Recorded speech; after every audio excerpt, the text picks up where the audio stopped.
to the still growing toll from the Catholic clergy sex abuse scandal. Of course, the movie Spotlight about the Boston Globe's reporting on the church's cover-up drew a lot of attention, but this is all far from over. Just this week, we learned the Boston Archdiocese settled with 7 people who said they were victims of clergy abuse going back to the 1930s. Also this week, the name of 16 priests and other clergy members who've been named in settlements with the church since 2014 were made public. Among them, Brother Damien Chong, who died in October of 2014. One of the survivors involved in that settlement is Alan Bruce, who joins me now in his first TV interview. Al, thanks so much for being here. Along with Mitchell Garabedian, who you know, who represented survivors in all of these settlements. Mitchell, good to see you. Let me start with you for a second. You announced these settlements the other day, 7 in the Archdiocese and what, like a half a dozen or more all around the country, all yes? around the country, a total of 16. And is it true, dating back to 1930, there was a 90-year-old in this list of settlements? This man was abused from 1938 to 1940 by Father James McGinnis in Roxbury, and he had come to me when he was 89 to report the sexual abuse. He reported to me. He was found to be credible. Within 2 months, he passed away after I told him. Had he gotten his settlement by the time? No, but I had told him his claim was found to be credible. That's good. And he started to deteriorate from that point forward, and within 2 months he had passed away. He told me when I first met him that he wanted to report the abuse now because everyone who would be harmed by the news in his life had passed away, and it was time.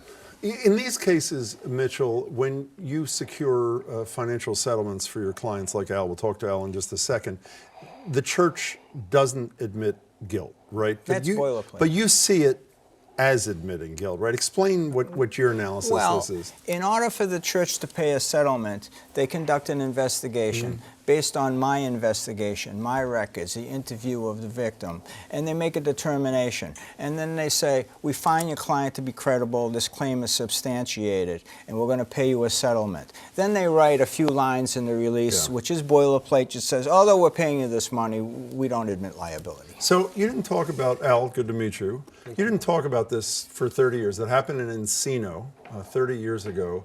Yeah. What happened that all of a sudden you decided I'm going to talk about this horror? It was, I go to brunch with my high school football coach when I go back to LA. And he asked me in 2008, I never knew why you left the football team. And I told him what happened with Brother Damien.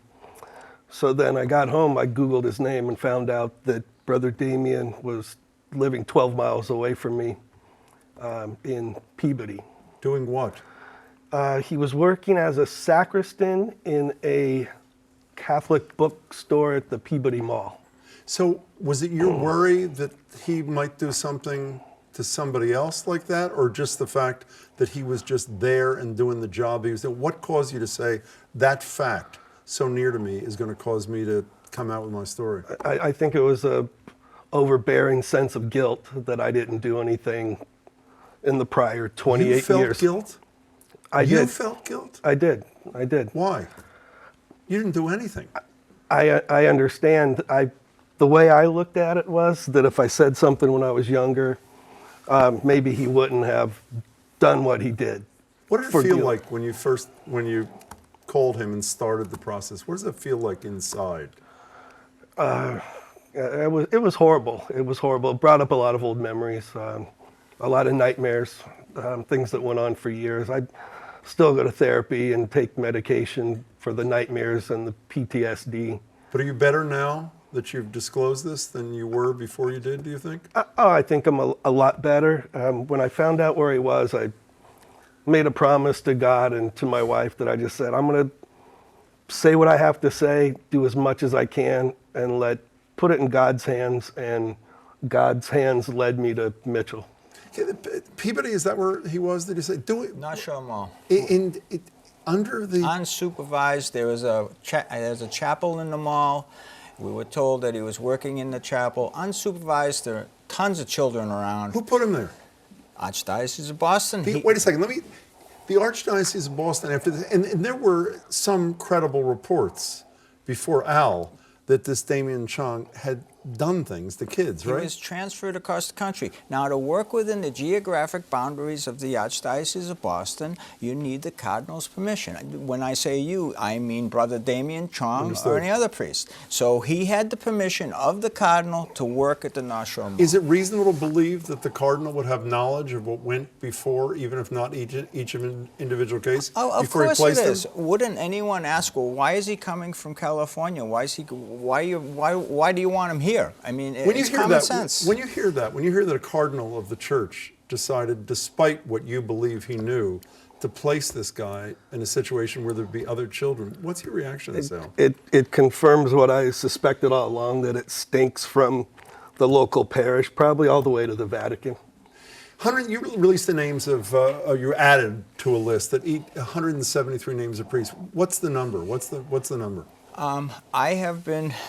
There are 173 priests named on the list.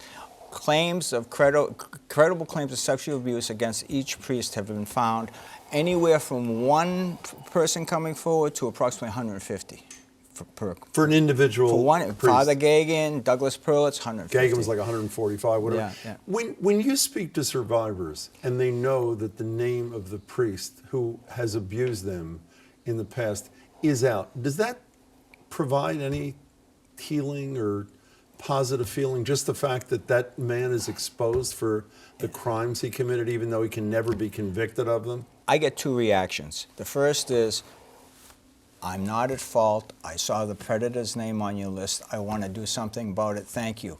The other reaction is, the predator who abused me is not on your list. I want to do something about it. Let's get him on your list. Al, first of all, let me say I admire your courage in ways that I hope we don't know each other, that I hope you can appreciate. What do you say to other people watching tonight who've lived through what you lived through and have said, I haven't found the moment yet. This is not right yet for me. What do you say to those people? It's got to come from within, I think. I just came to that breaking point that he was in Peabody, and it just brought back all those feelings that I should have stopped him before. It may not be their time today to say anything, but there is support for that. SNAP is a great organization.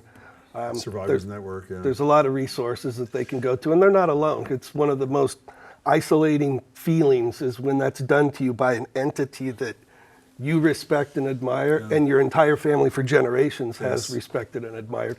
It's betrayal, and that's something that I just drove me nuts. Have you seen Spotlight? No, sir. Do you intend to? At some point, I just can't do it right now. Al, I really appreciate your coming and telling your story. It's great to meet you. Appreciate Mitchell, your time. As always, thanks for your work. Thank you.